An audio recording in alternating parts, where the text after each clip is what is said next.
Funny, isn't it? A man can work every day of his life and still feel like he's always behind. He gets his paycheck, and for a brief moment, there's a flicker of relief. He breathes. He might even smile, but by the time the weekend rolls around, the money's gone. Not lost, not stolen, just gone. And he wonders where it went. You know the kind of man I'm talking about. Maybe you've seen him in the mirror. He's not lazy.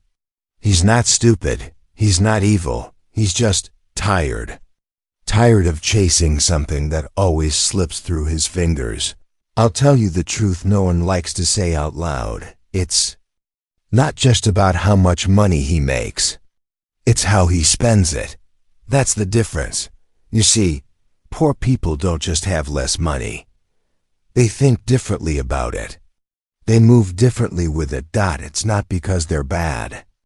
It's not because they're broken. It's because they were trained quietly, unconsciously, to survive with money, not to grow it. And survival has a pattern: spend, relieve, escape, repeat. Now, I've sat across from men who made $100,000 a year and still lived like they were broke. And I've sat across from men who made $30,000 and somehow had peace. It wasn't the income. It was the rhythm. Because when you don't understand the rhythm of money, when you don't understand the difference between buying comfort and building strength, you will always feel weak. Even with a full wallet. You ever notice this? A poor man, when he gets paid, he thinks, what can I finally buy that I've been putting off? He pays the bills, sure. Then he goes out to eat. Maybe gets a new pair of shoes. Buys a little joy to reward the suffering. And I get it. I really do, when you've been deprived. Even a small purchase feels like freedom. But freedom bought like that never lasts, because what he's really buying is a feeling. And feelings fade. Now I'm not saying the rich are saints. They have their own traps, their own sicknesses. But here's what I've learned watching both sides of the fence for a long time. Man with a wealthy mind doesn't spend to escape his life. He spends to build it. He doesn't ask, what can I buy right now? He asks, what will this cost me tomorrow? And that question, just that one question, makes all the difference in the world. Because the poor man looks at the price tag today. The wealthy man looks at the price tag on his future. It's not about frugality. It's about foresight. The rich don't always avoid spending. They just spend with a purpose. But the poor, they've been taught to spend for relief, and relief feels good for a moment. A fast food dinner after a hard week. A new phone when the old one still worked. A payday loan to cover what shouldn't have been bought in the first place. And every one of those things takes just a little more of the future away. No one ever told them that. No one ever said, son, every dollar you spend today is a seed, and that seed either dies in your hand or grows into something you can rest under later. You were just told to live within your means. But what does that even mean, when your means are barely enough to live? So you reach for the little comforts, the distractions, the small flashes of happiness. And the years pass, and nothing grows. And that's the quiet part of poverty that no one talks about. It's not just about lacking money. It's about lacking a strategy. And strategy doesn't come from income. It comes from mindset. It comes from slowing down and asking the right questions. But most people never learned how to ask.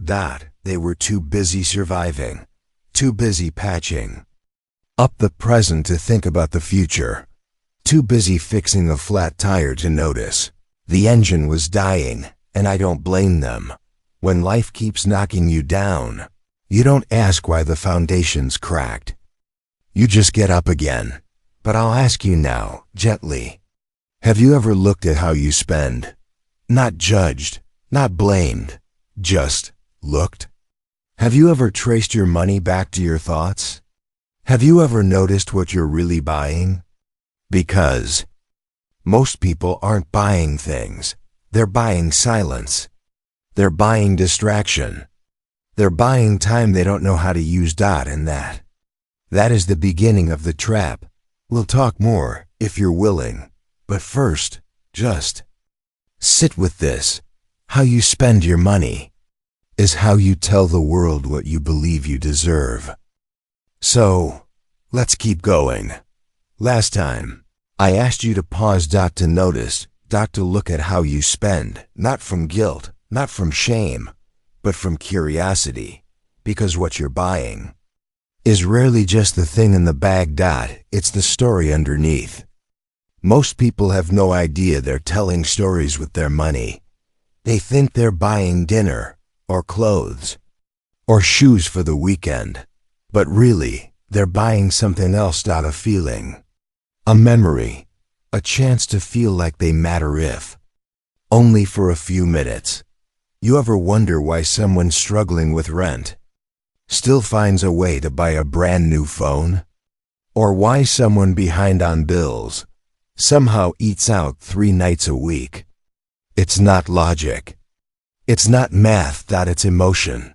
Because when a person feels small all day long, they'll spend money to feel big for just a moment. When someone feels ignored, they'll buy something flashy, something loud. Not for function, for presence. It's like this. You don't buy the shoes. You buy the feeling of being seen. You don't buy the dinner. You buy the sense that, just for tonight, you don't have to think about the pressure. You don't buy the clothes. You buy the version of you you're hoping to become. And I understand that. I really do. Because when the world makes you feel invisible, money becomes your microphone. But here's the truth. That feeling fades. The high never lasts. And the worst part? It leaves you emptier than before. Because now, the money's gone. And the pain is still there. So what do most people do? They spend again. And the cycle repeats. Spend, soothe, regret, repeat. Not because they're foolish. Not because they don't care. But because they were never taught another way. Because the wounds were never named. Because no one ever sat down and said, listen, I know you're hurting. I know you want to feel proud. I know you want to feel like you matter. But this isn't the way. No one said, you're trying to heal through buying. And it's not working. Because it feels like it's working at first. That rush when the box arrives.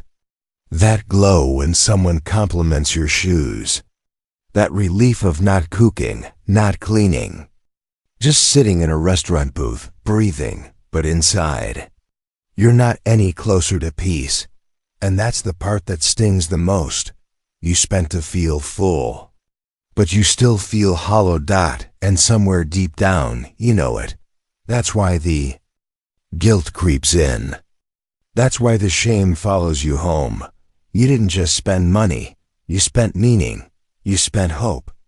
You spent your future for a moment of forgetfulness. And that moment doesn't last. Now, don't misunderstand me. There's nothing wrong with enjoying your money. There's nothing wrong with buying something nice. But there's a difference between spending from wholeness and spending to fill a hole. And most poor people, especially those stuck in generational poverty, have been taught to spend from emptiness because no one taught them how to feel full. Without buying something, they were told to look good. Even if the lights were off at home. To act like you got it. Even if the account was overdrawn. To treat yourself. Because no one else will. And so they do. Treat after treat. Purchase after purchase. But treating yourself isn't healing yourself. And When money becomes medicine, you'll always be a patient. You'll never be free. So here's the question I want to leave with you tonight. When you pull out your wallet, what are you really reaching for? Not the item, not the receipt, the feeling. What are you hoping that purchase will fix? Is it loneliness, shame, pressure, a need to feel like you're finally enough? Be honest, because honesty is where the real shift begins. You see, money doesn't lie, it tells the truth of what you believe, not what you say. What you really believe. If you believe your worth depends on what you wear, you'll keep buying clothes. If you believe success means showing off, you'll keep buying things you can't afford. If you believe you'll never have enough, you'll keep spending like it's all going to vanish anyway. But if you believe that peace is better than pride, you'll start saving. If you believe that security is more powerful than attention, you'll start investing. If you believe that freedom is worth the wait, you'll stop trading tomorrow for today. But that belief doesn't happen overnight. It takes time. It takes looking. It takes noticing the pattern and gently stepping outside of it. So tonight, just notice. Before you click buy, before you tap the card, before you let the cashier smile at your pain, pause. And ask yourself, what am I really paying for? It starts early, long before the first paycheck, long before you even know what money really is. It starts in childhood, with what you see, with what you hear, and with what you feel quietly in the background of your home. Maybe you grew up hearing things like, "We can't afford that."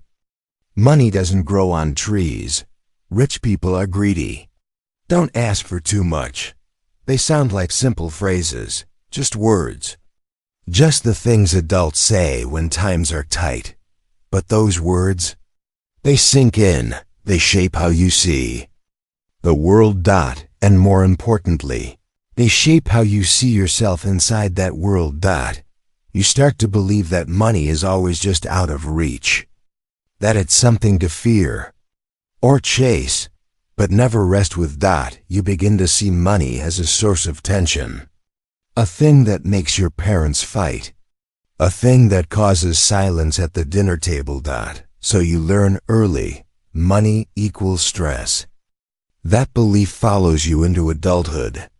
Like a shadow, you may not even know it's there, but it shows up in how you spend, how you save or don't, how you talk about money, and how you avoid talking about it altogether. See, no one needed to sit you down with a lesson.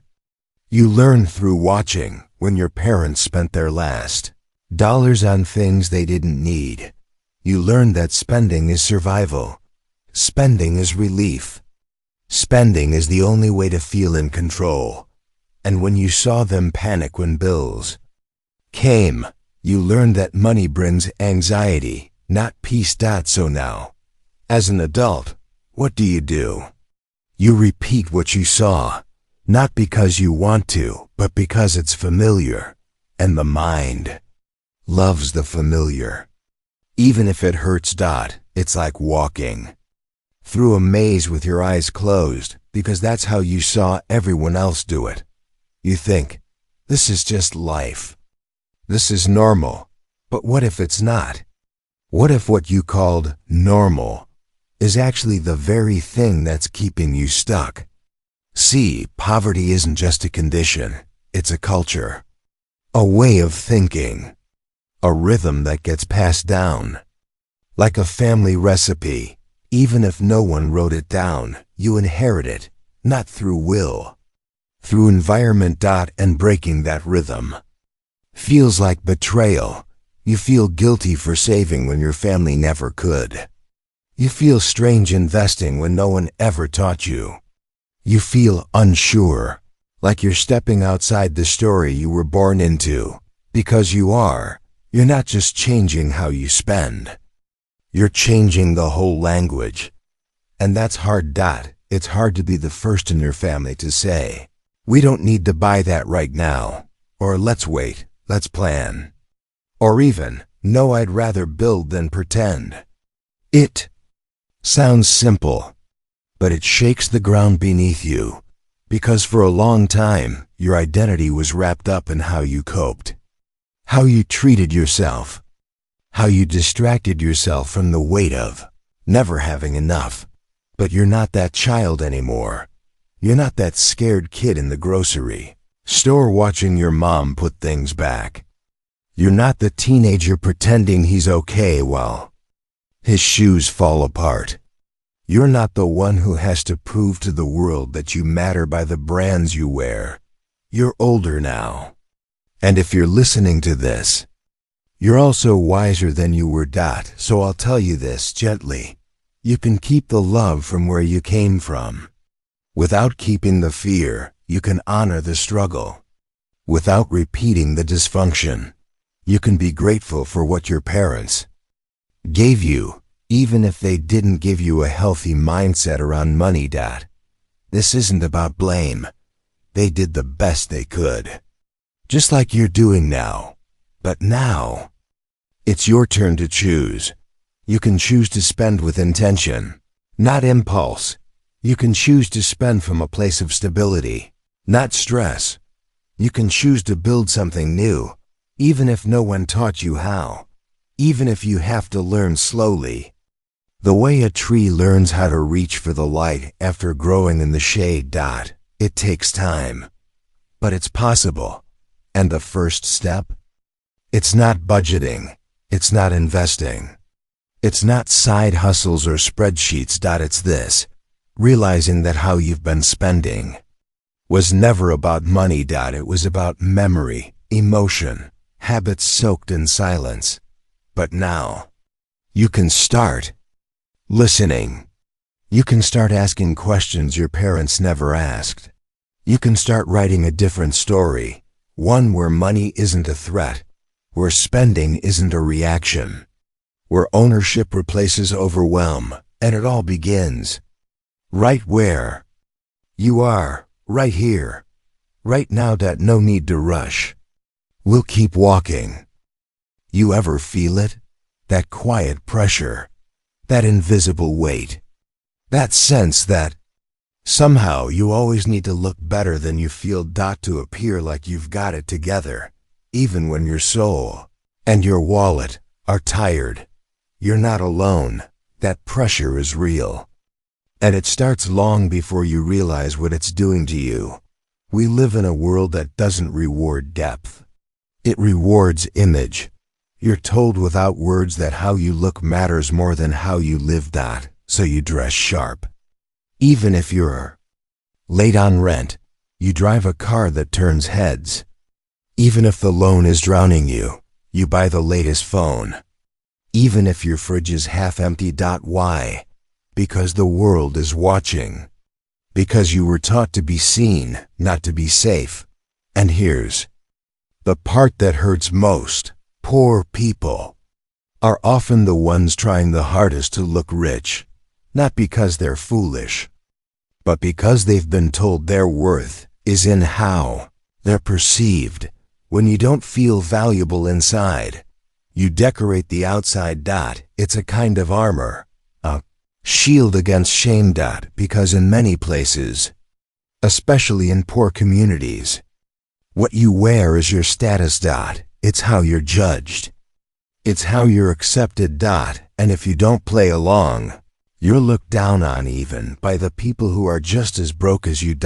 It's a game. But the game has rules and consequences. If you wear the same shirt too often, people notice. If your shoes are off-brand, you're mocked. If your car is old, people assume you failed. And so you spend, not because you want to, because you have to. Or at least it feels that way. You spend to stay inside the circle. You spend to avoid the sting of judgment. You spend to be respected by people who are, themselves, just surviving. And all the while, You're bleeding out financially, trying to impress people who are bleeding too. That's the tragedy. Poor people don't just compete with the rich. They compete with each other. Each trying to look like they've made it. Each hiding the same fear underneath. Fear of looking poor. Fear of looking small. Fear of being forgotten. And advertising. It knows this. It feeds off it. Every billboard. Every social media ad. Every influencer holding up a product with perfect lighting. It's not selling the product. It's selling the feeling you think you'll have when you own it. Power, pride, status, belonging. And when you feel small, invisible, uncertain, that promise is hard to resist. So you tap, you swipe, you buy, not because it's needed, but because it makes you feel like maybe, just maybe, you're catching up. But here's the lie, you're not catching up. You're falling further behind, because the price of pretending is your future.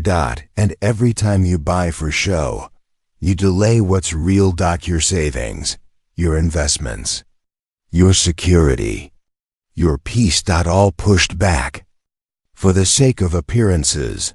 Now let me say this gently, wanting to look good is human. There's no shame in that. But when looking good becomes more important than being well, that's when you've lost control. Because money isn't just what you earn. It's what you keep, what you grow, what you protect. And no one ever protected their wealth by chasing applause. No one ever built peace by imitating a lifestyle that wasn't theirs. See, the rich don't need to prove they're rich. The poor do. And that cycle is exhausting, but it can be broken. Not with more income, not with a better job, with truth. With courage, with the strength to say, I don't need to prove myself through my purchases. With the wisdom to ask, who am I trying to impress and why? Because the truth is, the people worth impressing don't care what shoes you wear. They care how you walk in them. They care how you carry yourself, what you build, how you treat others, what you leave behind. The rest? Just noise. And the sooner you stop chasing noise, the sooner you'll hear what really matters. So maybe, next time you reach for the card, pause. Ask yourself, is this for me? Or for their approval? Because that question, that one moment of honesty, can save you from years of pretending, and pretending is expensive. Let me tell you something most people don't say out loud. Some people are afraid of having money. Not because they don't want it, not because they don't need it, but because it feels foreign. Unfamiliar, unsafe. And when something feels unfamiliar, the mind pushes it away. Even if it's good. Even if it's the very thing you've been praying for. You see, it's not just about earning money. It's about receiving it, holding it, feeling like you deserve to keep it. And that's where many people fall apart, especially those who grew up poor. Because when you've spent your life surviving, anytime life starts to feel stable, your nervous system doesn't trust it. It looks around and thinks, this can't last. Something bad must be coming. So you find a reason. A way to return to what feels familiar. Stress, scarcity, scrambling to catch up. Not because you enjoy it, but because that's what your body recognizes as normal. You've made peace with struggle, but you haven't made peace with peace. And that's a quiet kind of poverty, the kind no one can see. You can get a raise and somehow still be broke. You can win a settlement, a bonus, a gift, and watch it vanish within weeks because part of you still believes, I'm not meant to have this. I'm not someone money stays with. I always mess it up. You don't say it out loud, but it's there. a quiet hum underneath every financial decision. A whisper that says, "This won't last." Don't get used to it, so you don't save, you don't plan. You don't build, you just spend. And deep down, you tell yourself it's fine, because at least this struggle is familiar. At least you know how to worry about bills. At least you know how to ask for help. At least you know how to live in the chaos. But joy, security, abundance?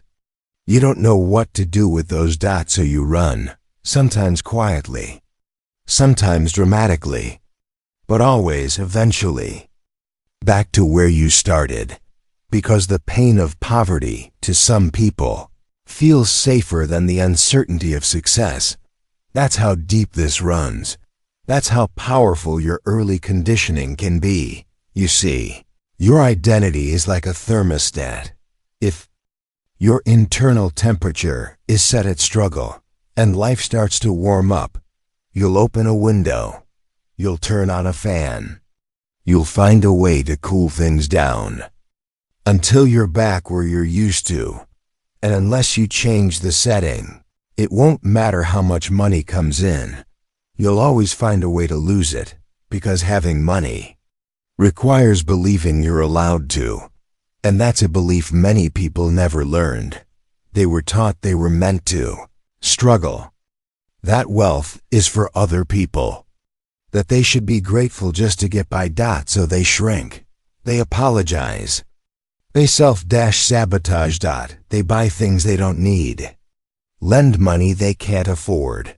Ignore debt. Avoid bank statements. Stay broke.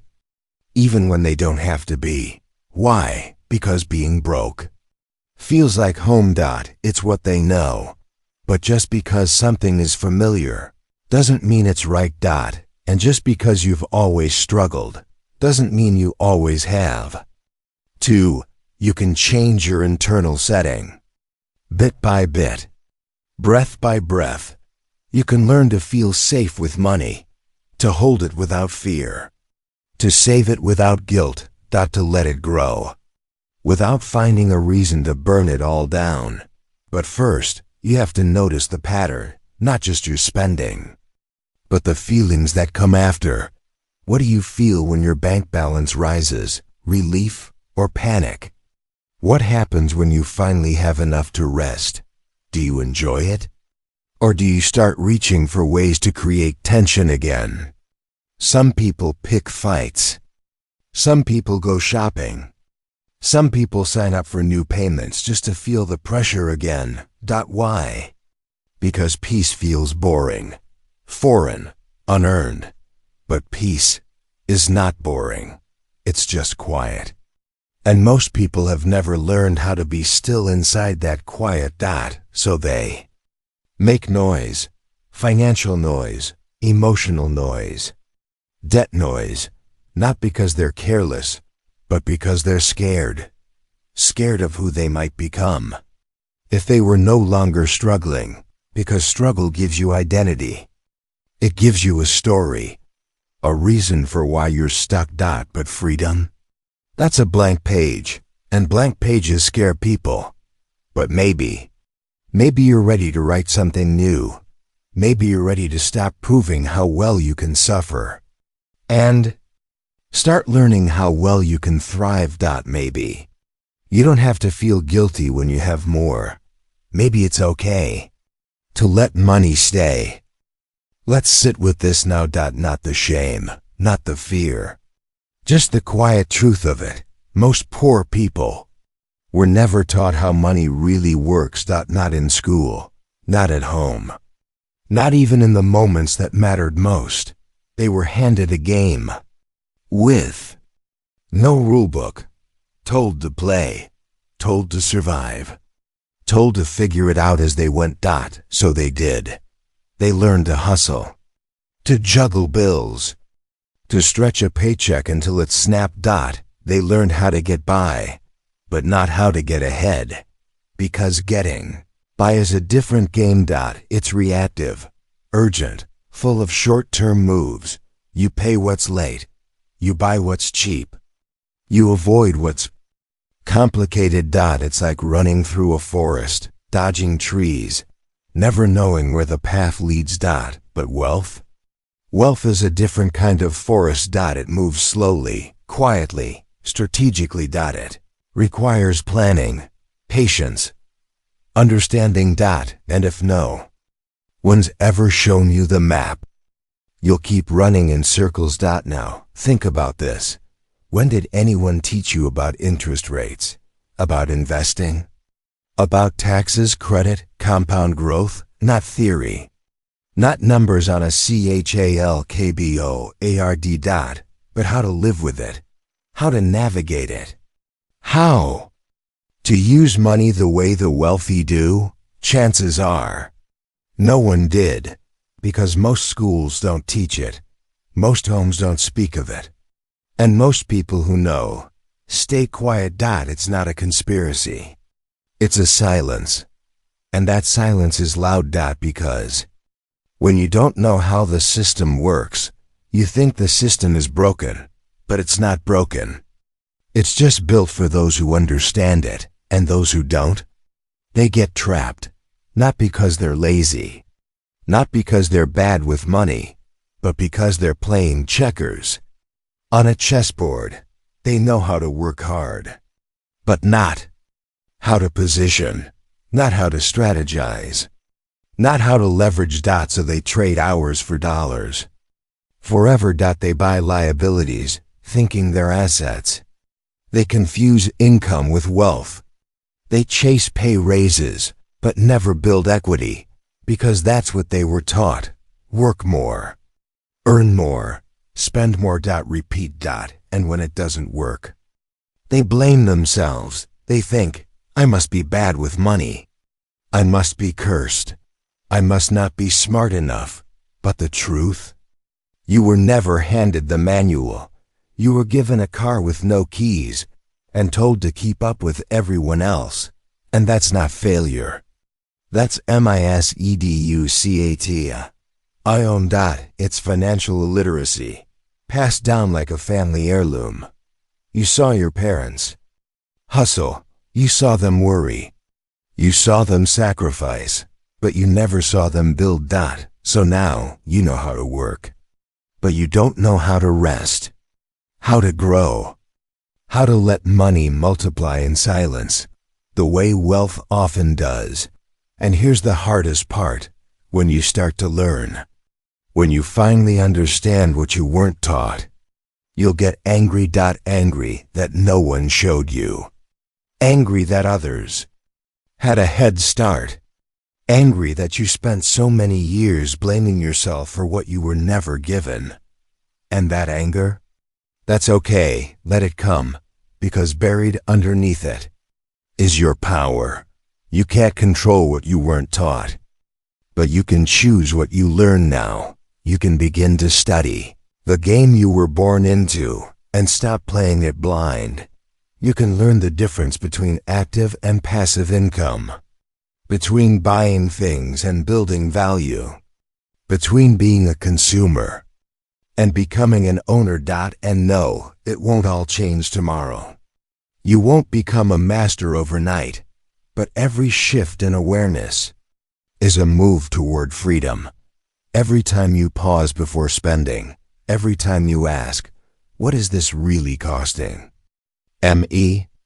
You're stepping out of the old game and into a new one, a game where you don't just survive, you design a future, a strategy, a life that doesn't crumble when the paycheck stops, but it starts here, with the humility to say, I wasn't taught this, and the courage to add, but I'm willing to learn, because it's not your fault you didn't know, but it is your responsibility now. Look closely, friend. Not at the numbers, not at the bills on the table. Look at the rhythm beating beneath them, because poverty, once it lingers long enough, becomes less a circumstance and more a habit, a way your days arrange themselves without your conscious permission. A habit is nothing mystical. It's just a decision repeated until the decision begins deciding for you. You wake. You worry. You rush to fix the next small fire. You promise you'll handle the bigger blaze later. Later never comes. So tomorrow repeats yesterday, wearing a different calendar page. But habits do more than fill time. They carve identity. After the 100th scramble to stretch rent, you stop saying, I'm out of money. You start saying, I'm just not a money person. After the 1000th impulse buy to feel alive, you stop saying, that was a mistake. You start saying, I'm the kind who can't save. Notice the shift. Facts become self-portraits. Moments become definitions. And the mind, eager to keep its story straight, collects every slip, every late fee, every overdraft as proof that the portrait is accurate. So when a good break appears, a bonus, a refund, an unexpected gift, part of you resists because abundance contradicts the story. The mind whispers, this isn't who we are. And the habit does what habits do, returns you to the familiar groove. You overspend, or lend to someone who won't repay, or celebrate a little too loudly, anything to drain the surplus life just handed you. Then you sigh, I knew it wouldn't. Last, the prophecy fulfills itself. The portrait remains intact. Understand this. Habits protect identity first. Results second. If your identity is the struggling one, every choice bends to defend that title. Not out of malice, but out of deep loyalty to the script your life has rehearsed. And scripts are powerful. They decide which doors you notice, which you walk past without seeing, which you open but leave before the room can change you. So the work ahead before budgets, before investments, is script editing. It begins in quiet rooms where you let old lines echo and dare to ask, who wrote that for me? And do I still want to say it? Maybe you heard, people like us never get ahead. Maybe you heard, money is trouble. Stay humble. Maybe you heard it so often that it fused with your own voice. Today, separate the voices. Hold each inherited sentence up to the light. Feel its weight. Ask whether carrying it another year is worth the strain. Because habits hang on words. Change the words, and the habits loosen their grip. Try it, softly. Instead of, I'm terrible with money, whisper, I'm learning how money moves. Instead of, saving is impossible, say, I'm practicing small safety every payday. Instead of, I'll always struggle, say carefully, like turning a fragile key, I can construct a different ending. Notice, we don't shout affirmations here. We don't force bravery to roar. We let new sentences walk in on quiet feet, the way dawn enters a room before the curtains open. Because change grown in gentleness lasts longer than change hammered by shame. And while the words settle, adjust the smallest action that touches them. If you call yourself a builder now, put one coin, just one, into a future jar. Not for the amount, for the message we save here. If you call yourself a learner, read 3 pages of a book on wealth. Not for the knowledge, for the message we study here. Tiny acts easily ignored begin polishing the mirror in which identity looks at itself. Day by day, habit consults the mirror, finds a new reflection, and surprised at first, starts aligning its steps with the updated image. Will the old rhythm fight you? Of course, yesterday's groove is deep. It will lure you with its familiar hum. When it does, pause. Name the moment. This is the old song. Hum another tune under your breath. The tune of patience, of planned spending, of delayed applause, and choose again. Choice is a muscle. Unused, it atrophies. Exercised, it strengthens. Each conscious purchase, each postponed impulse, each evening you sit with discomfort instead of running to the mall, is a curl of that muscle. Soon you lift amounts of self-control that once pinned you beneath them. And slowly, so slowly you might miss the milestone, you become someone new, not instantly rich, not suddenly saintly with money, but undeniably different. You wake without panic some mornings. You check your balance and don't flinch. You catch yourself calling a small surplus hours and feel for the first time that the word fits. That's how poverty exits a life. Not in a single lottery flash, but in countless ordinary choices that teach the nervous system wealth is safe, freedom is familiar, thrive is the new home address. You will relapse. You will forget. Habit rewrites itself with smudged ink. Yet every return to awareness etches the lesson deeper than the slip erased it. And one day, no fanfare, no confetti, you'll realize the habit of being broke has grown quiet, like an old argument finally losing your phone number. In its place, a quieter habit still, the habit of enough. Enough patience to wait, enough courage to decline, enough vision to invest, enough self-respect to keep what you create. That habit does not shout. It hardly speaks at all. It simply stands beside you, steady as a trusted friend, while you write the rest of the story no one else could write for you. Now that we've peeled back the layers of habit, let's step into the sunlight of action. But not the kind of action that feels like a punishment. Not the crash diets of money where you cut everything and last 3 weeks, then fall harder than before. No, the change I speak of now is rooted in something deeper than discipline. It's rooted in dignity, because the first true investment isn't a stock or real estate or a side hustle. It's not even a savings account. The first investment is in rebuilding how you see yourself. See, poverty warps your self-perception. It makes you feel like a chaser, always behind, always apologizing, always fixing mistakes instead of building futures. So before you try to make your money work for you, you must believe that you are someone worth working for, and that belief, it begins in the smallest of choices. Let's walk together through a few. 1.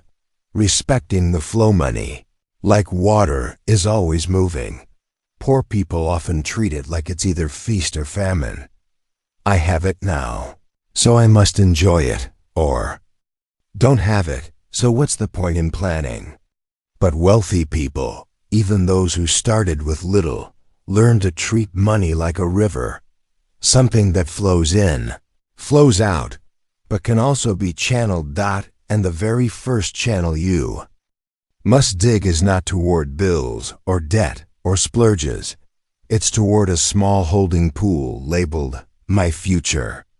Even if it's just $1, even if it's a coin, the act of setting it aside builds a message stronger than any motivational video. I pay myself first. Because if you don't do that, you train your brain to think, I am the leftover. I am what gets served last. And that belief silently shapes every financial decision you'll ever make. 2. Buy tools, not toys. When money arrives in a poor person's hands, the most common question is, what will make me feel better now? But the wealth-minded person asks, what will make me better equipped forever? One buys escape. The other buys equipment. The poor man buys a new phone he can't afford. The rich and thinking person buys an online course to learn how to multiply money. One spends on signals of wealth. The other spends on skills to build it. You don't need to be rich to begin that shift.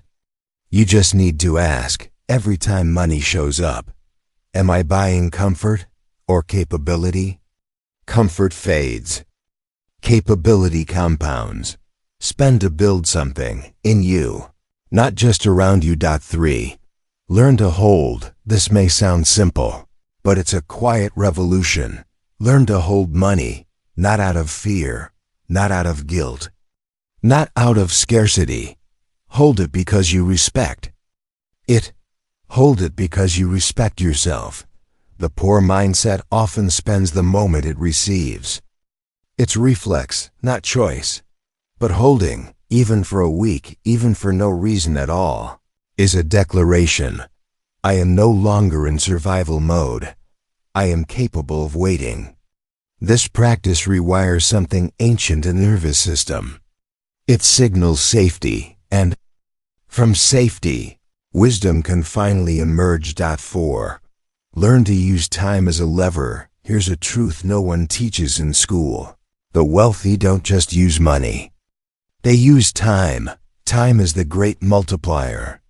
Not just of interest, but of experience, understanding, and skill. The poor mindset says, I need it now. The wealth mindset says, I need it right, and I'll wait for that. When you use time, well, to learn, to test, to build, you remove yourself from the urgency trap that drives poor decision-making. So don't just think, what can I afford this month? Think, what can I build over the next 5 years? That shift alone can create more wealth than 100 quick wins. 5. Invest in environments that make change inevitable. One of the greatest mistakes people make is believing they must change through willpower alone. But here's what wise people know. You don't rise to the level of your ambition. You fall to the level of your environment. So begin shaping the spaces around you. Read books that speak to your future, not your fears. Spend time with people who don't just survive, but plan. Declutter even one corner of your room to reflect the peace you're stepping into. Don't underestimate this. If your phone is full of people showing off what they just bought, you'll crave status. If your daily surroundings are loud with urgency, you'll stay reactive. But if your inputs are calm, strategic, and values-based, you start living that way by default. Environments beat discipline every time. So spend your money and your attention on spaces, tools, and relationships that quietly nudge you upward. 6.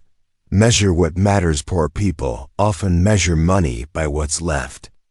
Rich thinking people measure by what they kept, built, or learned. So start tracking the right metrics, not just your expenses, but your progress. How many days did you pause before spending? How much did you set aside, even if tiny? What new concept did you learn this month about wealth? Each small win builds proof. I am no longer who I was. Progress is addictive, but only if you notice it. So write it down, name it, honor it, because every small act of financial maturity is a brick in the home you're building, a home called freedom. You see now, don't you? The real difference isn't that poor people are lazy or that they don't care. It's that they often aren't taught to see money as a tool for identity transformation, but you are seeing now. Each dollar is a message, each choice a vote for who you're becoming. And when you start investing not just in things, but in your own ability to build, wait, and direct your life, the ground begins to shift beneath you, not with noise, but with quiet certainty. You're becoming someone money doesn't run away from. It settles near you, because you've become someone who knows what to do with it. And that, more than anything, is the true wealth. Let's pause, just for a breath. You've walked with me this far, through the traps of spending, the lies of appearances, the quiet power of small changes. Now we've come to the threshold of it all. And if there's one thing I wish every struggling soul could hear, one truth that would change the course of 1,000 broken financial stories, it is this: money follows identity.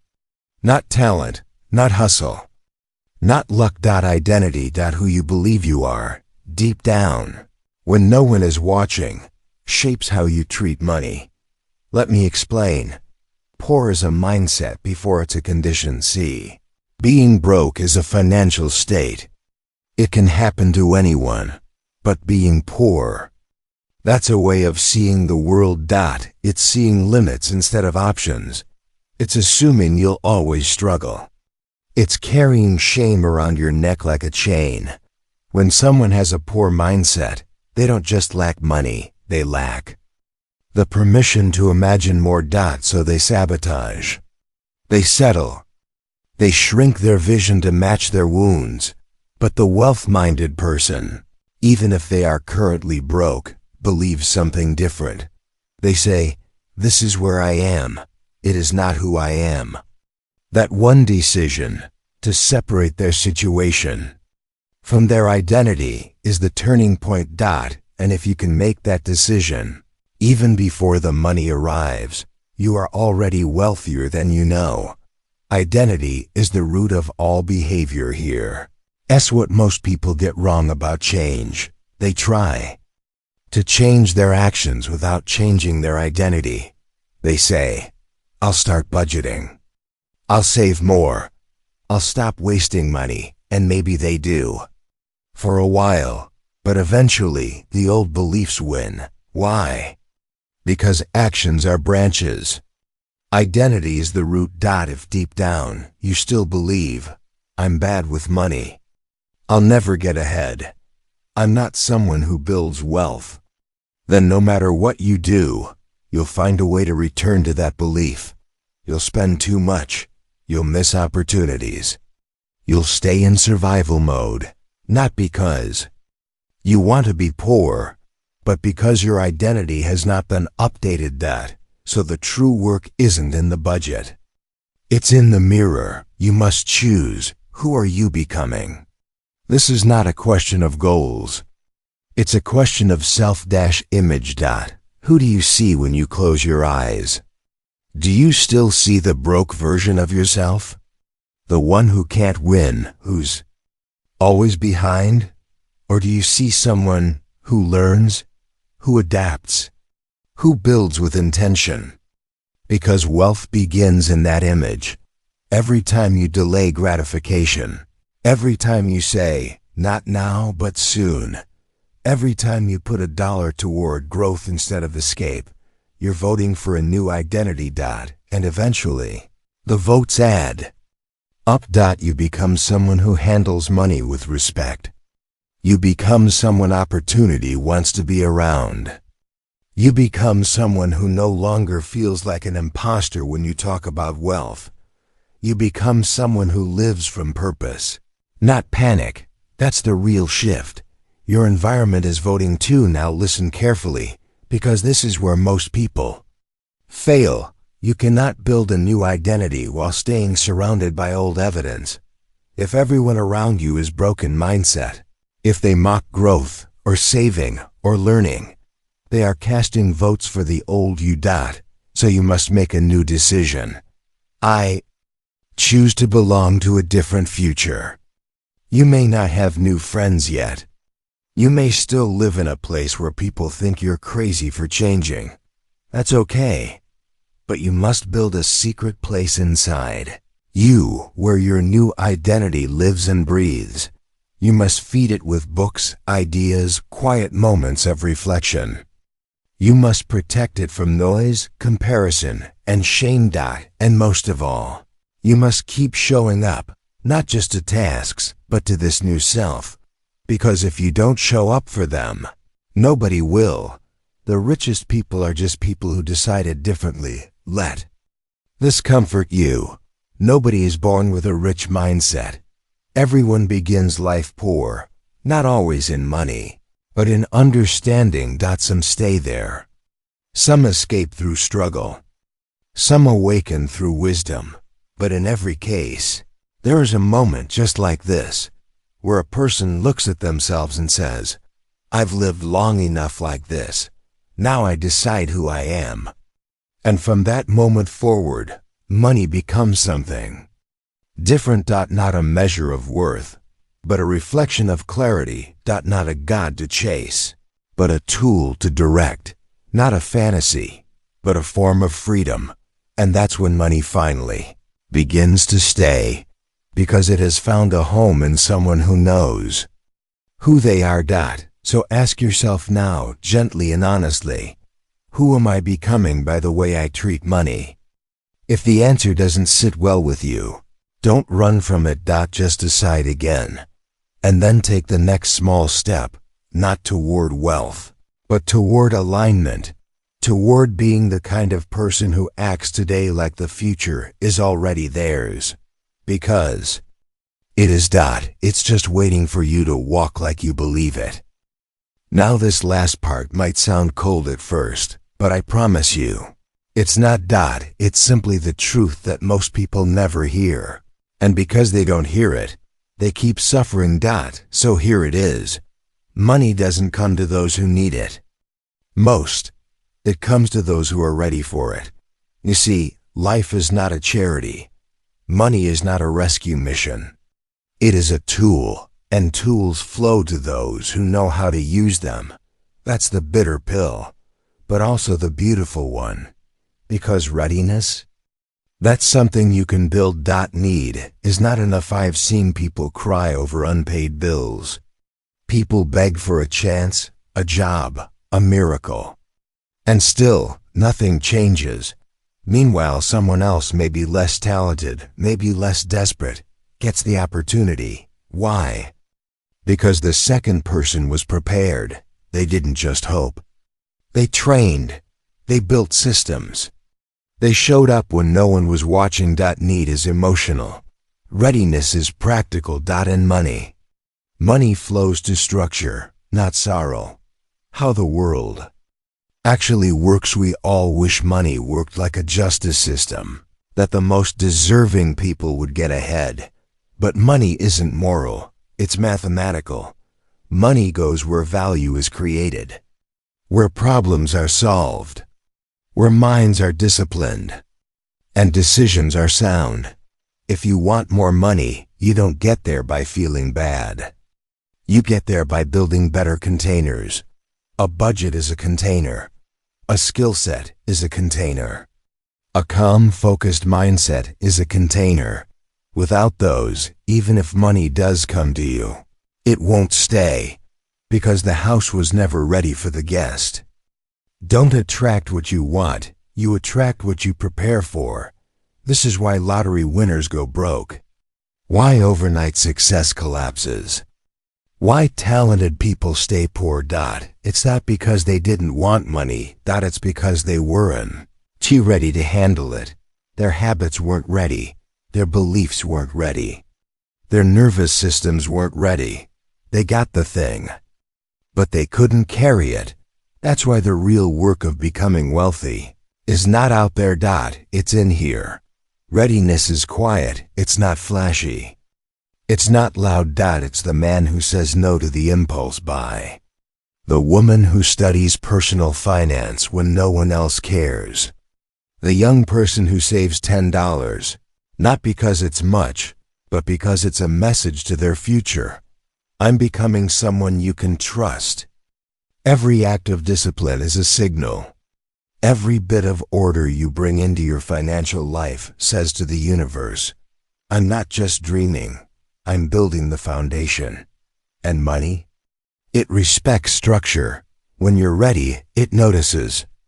Before it's timed, don't wait for money to start acting wealthy. Start now. Start with your morning routine, with your budget, with your time. If you can manage $100, you'll manage $10,000 better than the one who never learned how. If you can say no to small temptations, you'll say yes to big opportunities. The preparation is the attraction, because the version of you who can handle wealth isn't built after the money comes.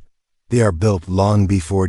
No. One is coming, and that's the good news. He'll leave you with one final thought, the kind that stings for a moment, but sets you free. For life, no one is coming to save you, not the government, not a rich uncle, not some perfect job, or a sudden stroke of luck. And that's okay, because you are not helpless, you are not broken. You are capable of learning, building, shifting, and showing up again. And if you do, you won't need to beg. You won't need to wish. You won't need to be rescued. You will be ready. And when that moment comes, when the opportunity knocks, when the door opens, when the money finally flows in, you won't fumble it. You'll smile quietly, say thank you, and use it well, because you became someone who no longer chases money. You became someone that money looks for. Thank you for walking this journey with me. May your days be guided not by fear, but by clarity. And may you always remember, wealth is not what you have, it's who you're becoming. Now go become it. Step by step, dollar by dollar, choice by choice. You've already started.